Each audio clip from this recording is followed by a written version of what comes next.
Good afternoon. I'm George Latimer, Westchester County Executive. Welcome to our latest edition of Facebook Live.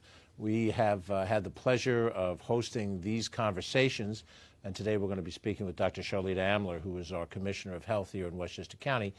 Dr. Amler and I have had these conversations spreading out over the 9 months of the contagion, but as we're seeing numbers start to spike and additional concerns about the spread of coronavirus and what may be this second wave that has been long anticipated, we are going to be in greater communication with you for your general information so that you can have an idea of the things that we know and share with you the insights that we have at the county government level. Certainly what's happening nationally and at the state level are more broad-based and perhaps more informative. But here in our backyard, what are we trying to do in Westchester County? What do we see happening?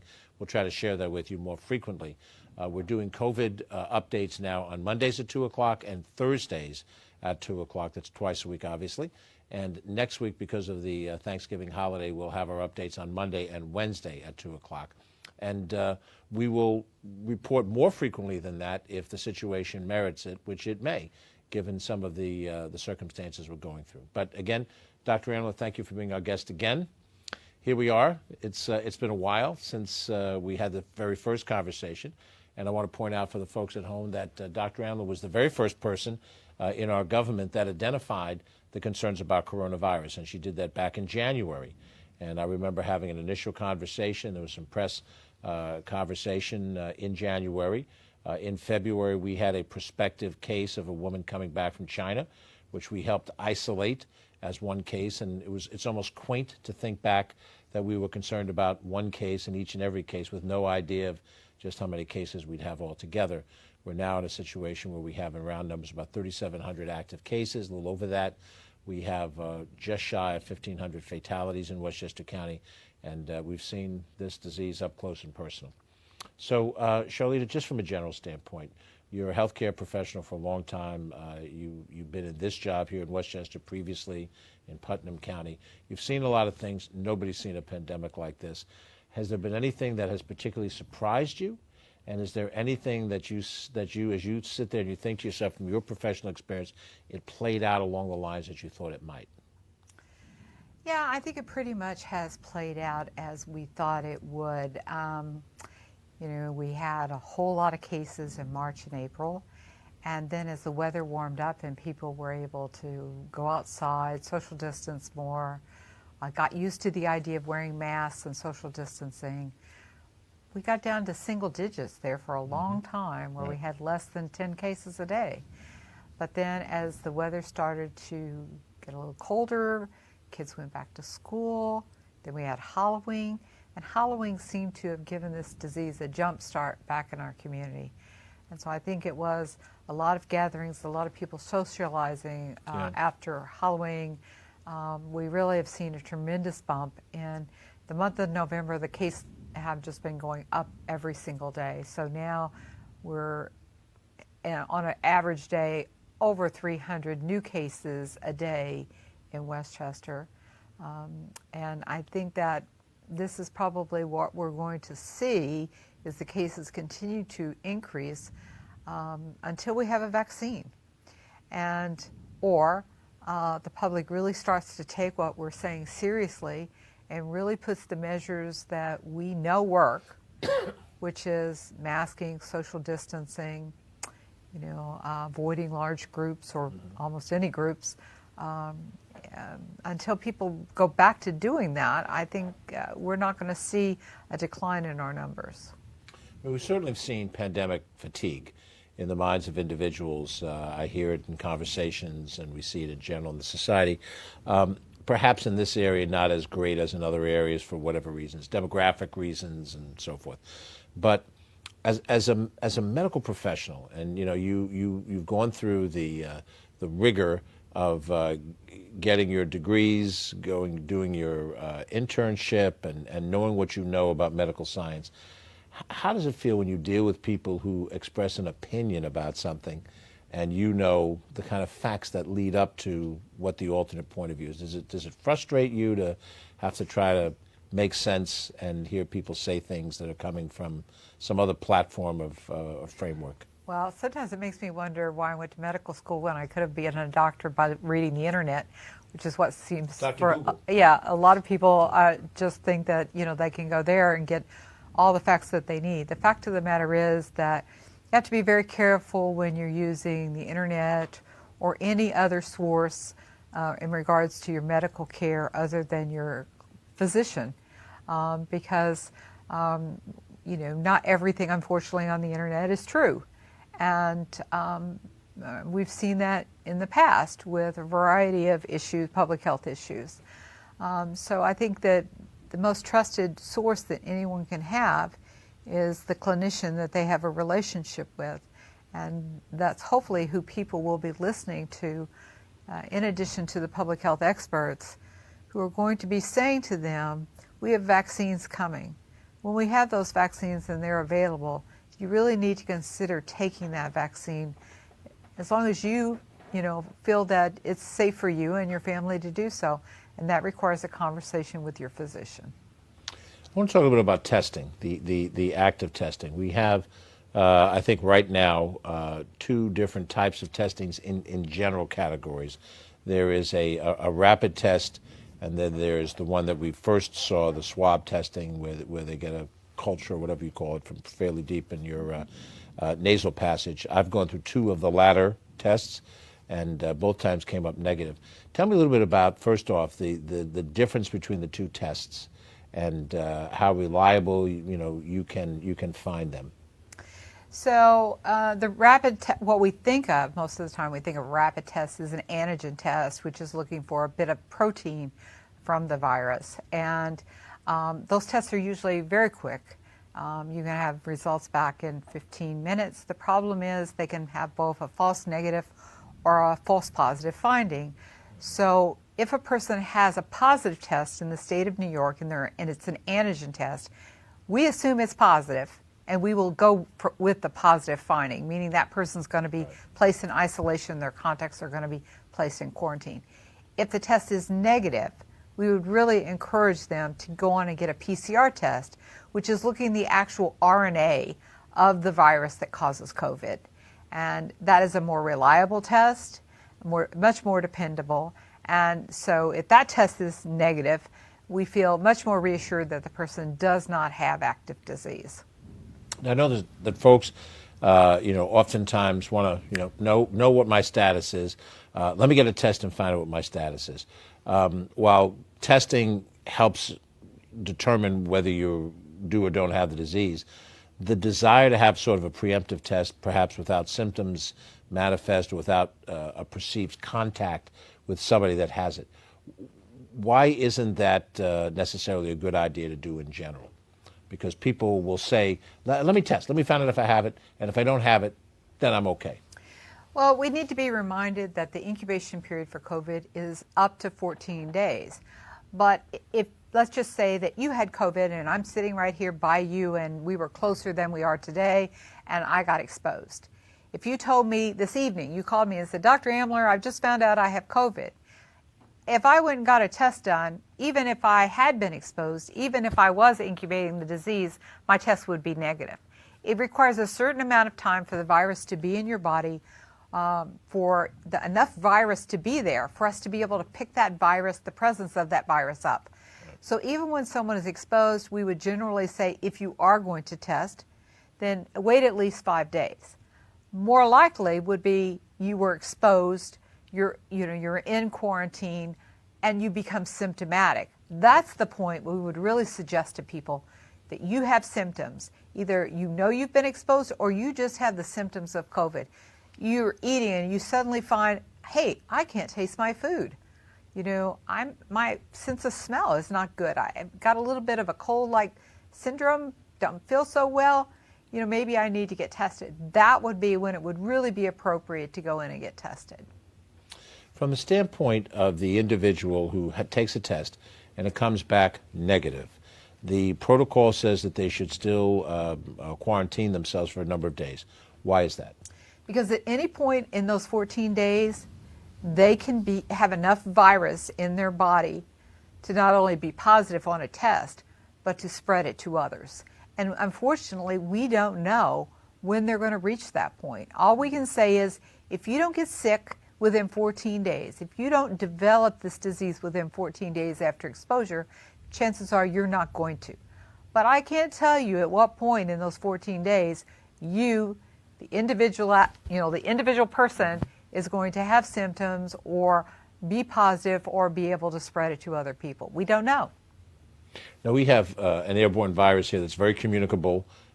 We don't have to touch another person to get it.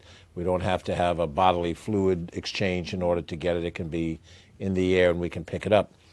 From the standpoint of people looking at the likelihood of them getting the virus, we have, as a society, shut down a lot of things.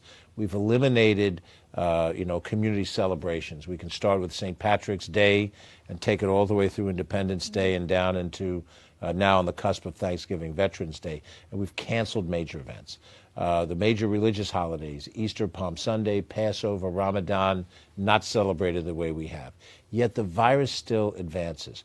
What does that tell you if we have shut down sort of the major means of group contact amongst people, and yet the virus is still expanding? Well, it's spread from person to person, and unfortunately, about half, roughly 40% of the people who have the virus and are infectious enough, have enough virus in them to give it to somebody else, have no symptoms. They don't know they have it. They don't know they're infectious. They don't know they're spreading it to other people. They think they're fine. And so they go to work, they go to school, they go to a party, they have an event, they go to church, not realizing that there are risks to other people around them. And unfortunately, that's how it spread. The people that are sick are home or in a hospital. They're not, they're taking measures. They know they have it. They're obviously not going to spread it to other people because they're doing the appropriate things. But unfortunately, those individuals who have no symptoms at all, that are infectious, are how we get this disease continuing to spread to other people. Now we're on the cusp of Thanksgiving, and of course, governors, issued a number of different mandates, things that affect businesses and in theory affect individuals as well. As you look at a Thanksgiving holiday, this is a holiday in which we don't really celebrate it publicly. We celebrate it privately with our family and our friends. What's your sense of how a family would try to maintain a Thanksgiving activity and event and yet protect themselves from the possible spread within the family? What are the techniques or the philosophy that you might use going into Thanksgiving? So whatever family unit you are in, that you live with, that you see every single day, you can certainly celebrate with those people because you're with them all the time anyway. So obviously, if they were sick, your exposure is not going to be any more than it is any other day. However, let's say that you normally bring in your in-laws or your grandchildren or friends or family from a distance away, even in a surrounding state. And these are people that you're not with every day, that you may not have seen in 6 months. But you think, gee, it's Thanksgiving, I really want my family with me. You run a risk of getting COVID. And so if people are going to have individuals in their home that they're not with all the time, there's some suggestions we would give. One, we would suggest to these people, that you say to your guests, first of all, if you're sick, please don't come. Right. If you're having any symptoms at all, please don't come to my house. If you know you've been exposed to somebody with COVID, go get tested and don't come to my house.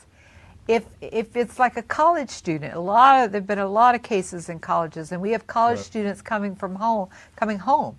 Have them test before they come home. Get them tested again after they get home to make sure that your college student who's returning to your house is not going to bring COVID to everyone in the house. So, just some of those things that we would recommend, and it's especially true if you're inviting elderly family members. Right. We know right now that the 20 to 40-year-old is where we're having most of our cases. Most of our cases right now are not in the very young and the very old. They're in that very active 20 to 40-year-old group that are out there going to work, doing things around other people. And so if you're planning on bringing elderly family members, you want to make sure that, you might suggest to some people that are outside of your family unit to get tested before they come to your house for the holiday celebration. And there's been much discussion about people being in one state to another, that the infection rates are different in different states. Do I presume that makes a higher risk if a person lives in a state with a higher infection rate? Absolutely. Absolutely. And just traveling. I mean, people are going to be on planes. They may be in trains. They could be in cars with people that they don't live with, especially college students, catching a ride with a friend. And so, in those circumstances, you want to wear a mask. If you're in a car or a vehicle where you can roll down the windows, that's a good idea. Keep, the airflow in there. If you're on a plane, be sure you're wearing a mask. Wash your hands, do social distance when possible, all the things that we tell people to protect them on a regular basis. As you look at the infection rates climb, we also look at the hospitalization rates. Right now, I think the last report that I gave, our hospitalizations were about 130, and we were running in the vicinity of about 4% hospitalization of all the people that had active cases. When we were in the spring, the hospitalization rate was closer to 20%. Does that give you any comfort, or is that just a snapshot, and the snapshot could change in a few days, and therefore we shouldn't draw too much from that, from what we're seeing right at the moment? I wish I could say all is rosy, but when we start to see the case counts climb the way they have been, hospitals and people being in a hospital is a later finding. Most people who get COVID today aren't sick enough to be in a hospital tomorrow. They have the virus for a little bit of time and their body just can't fight it off. And they get sicker and sicker, ultimately ending up in the hospital. So we would not expect the hospital numbers to climb right away. That'll be a later finding. So we would really encourage people, don't say, oh, the hospitals are fine, I don't need to worry. We'll keep an eye on the hospitals, but certainly as we see the numbers climb, we do get more and more concerned about that. Right. And, I've heard the classic line from people that say this is no more fatal than the flu in a normal season. It does not appear that that is accurate. Is that your understanding of it? In an average flu year, somewhere between 20 to 80,000 people in the United States die. But, I mean, when you look at the number of people who have died in this country in the last 10 months, we've never had a flu season that I'm aware of that resulted in that many deaths. And so we certainly want people to take flu seriously. Now is not the year to not get your flu shot. I mean, we would not encourage people to do that, because just imagine, I mean, how sick people get with COVID. Can you imagine how sick you would be if you had COVID and influenza? I don't think that's a cocktail I would ever want to try. So we encourage right now, we have plenty of flu vaccine. Be sure to get out and get your flu vaccine. Please get your children vaccinated as well, and any elderly family members that you have. But yeah, it's obviously a totally different virus. We have people who work in your health department that have just been on maximum effort and alert for now 9 months. Tell us just a little bit about who some of those people are, if not by name, by function, and how they have been on the front lines of this. Well, we have a lot of people, and they're not just our employees in the health department, but a lot of other county employees who have been helping us do case investigations. So somebody develop, test positive for COVID, we call them, we want to find out where they've been, who they might have exposed, how they're doing. Those interviews take a lot of time. They give us the names of the people they may have been exposed, and then contact tracers will reach out to them, let them know that they may have been exposed. We don't tell them who the case was, just that they may have had an exposure and that they need to be in quarantine. In addition to that, we have a lot of our environmental staff that have been going out, making sure that the restaurants are doing what they're supposed to be doing, that the gyms and other types of facilities are cleaning their facilities, that they've got all the measures in place that we need to have to help prevent the spread of COVID, and responding to complaints. We get complaints from the public all the time when they see things that they think are conditions conducive to COVID spreading. They'll call us and say, I saw this happening at this facility and it's frightening to me, and could someone go and take a look? And we send people to go and take a look, whether it's a restaurant, a dance studio, a gym, any place that people are concerned. The issue of schools is very much on people's minds. Certainly if you have a school-aged child, they represent anywhere from a quarter to a third of all of the family units within a community.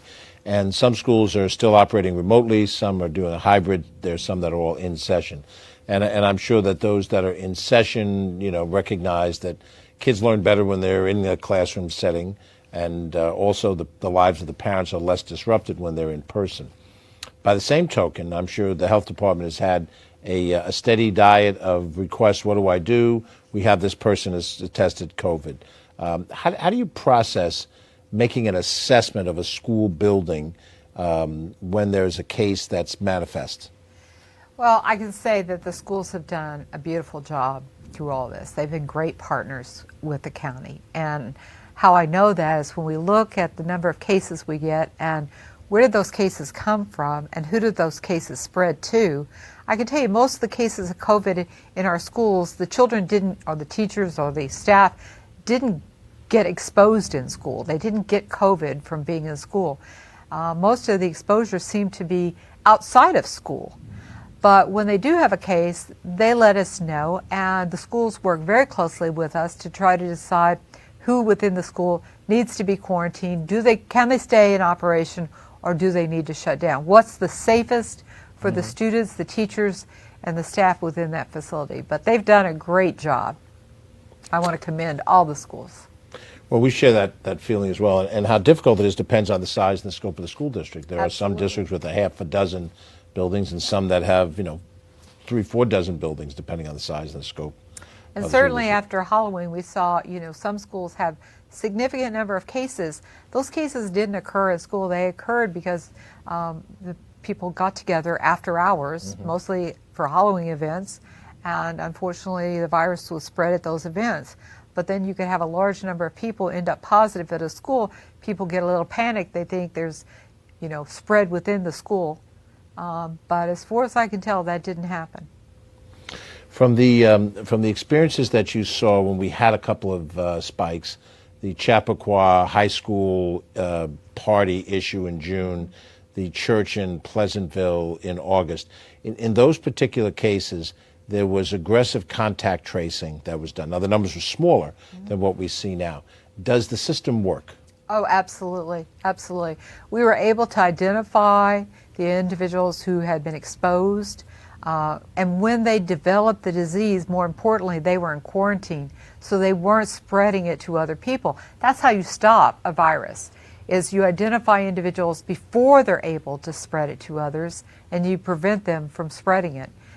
If we could do that more successfully, we would be back to single-digit numbers.